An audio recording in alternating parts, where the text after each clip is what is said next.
Hey children, how are you all? This is Shivani Mishra and this is your favorite channel Blossom Chemistry Classes. In these days, we are learning Unit 2 Solutions Class 12th.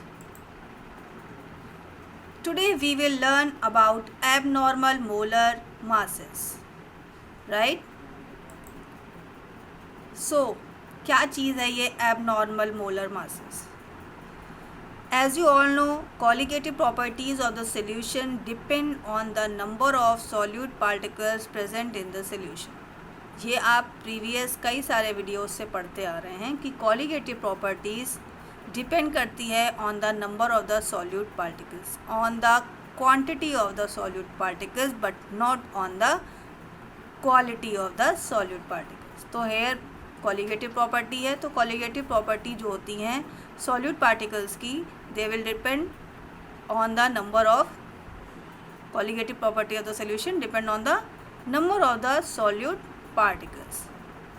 In case the total number of solute particles change in the solution, किसी भी solution को बना रहे हैं आप, solvent में solute add कर रहे हैं, तो आप मान लीजिए कि सॉल्यूट के जो नंबर हैं, जितने भी पार्टिकल आपने लिए थे उनके टोटल नंबर में कुछ चेंज आ रहा है, तो कॉलिगेटिव प्रॉपर्टी में भी चेंज आएगा. किस वजह से चेंज आएगा? These number of solute particles में चेंज आइदर बाय डिसोसिएशन और एसोसिएशन. डिसोसिएशन का मतलब किसी भी मॉलिक्यूल का छोटे छोटे पार्टिकल्स में या आयंस में टूट जाना, डिसोशिएट होना. एंड एसोसिएशन मीन्स होता है छोटे छोटे पार्टिकल्स का आपस में मिल के एक जाइंट मॉलिक्यूल का फॉर्मेशन करना. तो अगर किसी भी सॉल्यूट पार्टिकल में, सोल्यूशन में अगर सॉल्यूट पार्टिकल के टोटल नंबर में चेंज आ रहा है तो उसकी दो वजह हो सकती हैं, या तो डिसोसिएशन या फिर एसोसिएशन.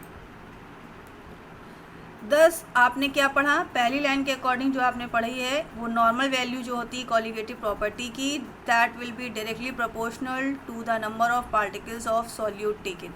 आपने कितने नंबर ऑफ पार्टिकल्स लिए हैं सॉल्यूट के, उस पर डिपेंड करेगी normal value of colligative property की. अगर हम एब नॉर्मल वैल्यू की बात कर लें, नॉर्मल वैल्यू किस पे डिपेंड करेगी? सिर्फ नंबर ऑफ सॉल्यूट पार्टिकल्स पे. और एब नॉर्मल वैल्यू किस पर डिपेंड करेगी? वो डिपेंड करेगी कि नंबर ऑफ पार्टिकल्स का of the solute after ionization और डिसोसिएशन. आप एसोसिएशन भी लिख सकते हैं कि एब नॉर्मल वैल्यू जो होती हैं कॉलिगेटिव प्रॉपर्टी की, उनमें किसके प्रोपोर्शनल होती है? Number of particles of the solute after the ionization और डिसोसिएशन और एसोसिएशन, ऐसे भी आप लिख सकते हैं. राइट नाउ जो अब रेशियो आएगा एब नॉर्मल कॉलिगेटिव प्रॉपर्टी और नॉर्मल कॉलिगेटिव प्रॉपर्टी के बीच में, क्योंकि नॉर्मल किस पे डिपेंड करेंगी? सिर्फ नंबर ऑफ सॉल्यूट पर. एब नॉर्मल किस पे डिपेंड करेंगी? कि आफ्टर आयनाइजेशन कितने नंबर ऑफ सॉल्यूट प्रेजेंट है. तो एब नॉर्मल और नॉर्मल के बीच में जो रेशियो होगा, उस रेशियो को हम कहते हैं van't Hoff factor, that is represented by I. Children, this heading is very important, as short note भी इस हेडिंग पर आया हुआ है कि वांट ऑफ फैक्टर क्या है. Right a note on want Hoff factor. कोई स्पेशल हेडिंग अलग से नहीं है, बट आपको इसी तरह से लिखना है इसको. तो ये जो रेशियो होता है normal colligative, abnormal colligative और नॉर्मल कॉलिगेटिव प्रॉपर्टी के बीच में, इसे हम कहते हैं van't Hoff factor. It will be denoted by I. तो आप फॉर्मूला लिख सकते हैं I is equals to P. P is for property observe. Observe क्या प्रॉपर्टी आ रही? अपॉन नॉर्मल क्या प्रॉपर्टी थी. राइट. अब तीन कंडीशन है.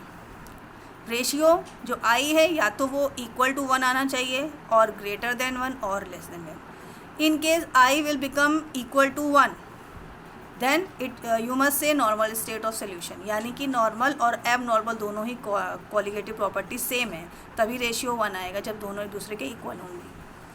अगर आई बड़ा है इसका मतलब एब नॉर्मल कॉलिगेटिव प्रॉपर्टी ज़्यादा है, तो वहाँ पर डिसोसिएशन होगा. अगर आई की वैल्यू कम आ रही है 1 से, यानी इसका मतलब नॉर्मल कॉलिगेटिव प्रॉपर्टी ज़्यादा है और वहाँ पर एसोसिएशन होगा. So if I is equals to 1 normal state of solution, if I is greater than 1 dissociated state, if I is less than associated state of solution. Right. Now if one molecule of an electrolyte gives an ions on dissociation, मान लीजिए कि कोई एक molecule है electrolyte का, वो an ion दे रहा है ऑन डिसोसिएशन, तो उस कंडीशन पे अल्फ़ा हो जाएगी is the degree of dissociation. अगर भाई दो कंडीशन है, एक डिसोसिएशन एक एसोसिएशन। डिसोसिएशन अगर हो रहा है तो आपको निकालना पड़ेगा degree of dissociation. Degree of का मतलब कितना डिसोसिएशन हो रहा है, कितने मॉलिक्यूल्स या कितने पार्टिकल्स डिसोशिएट हो रहे हैं। अगर एसोसिएशन हो रहा है तो आपको निकालनी होगी डिग्री ऑफ एसोसिएशन, मतलब कितना एसोसिएशन हो रहा है। अल्फ़ा रिप्रेजेंट कर रहा है डिग्री को, right.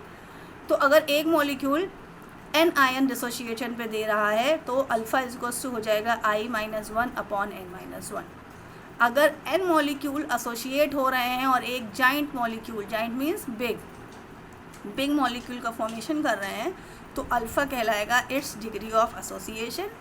And degree of association का फॉर्मूला है alpha is equals to 1 minus I upon 1 upon n, right. And I आपको मालूम ही पड़ गया। I क्या है? Ratio between the abnormal and normal.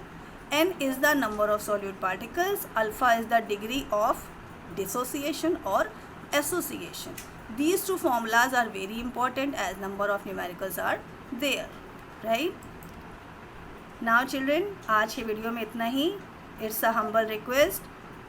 Stay home, stay safe. We are fighting against corona. जितना आप घर में रहेंगे उतना ही आप सुरक्षित रहेंगे। Children, till then, thank you so much. Must like the video, share the video. आपको अच्छा लगे तो आप डाउनलोड भी करें, अपने नोट्स ईजिली प्रिपेयर करें और प्लीज़ चैनल को सब्सक्राइब करें। Thank you so much.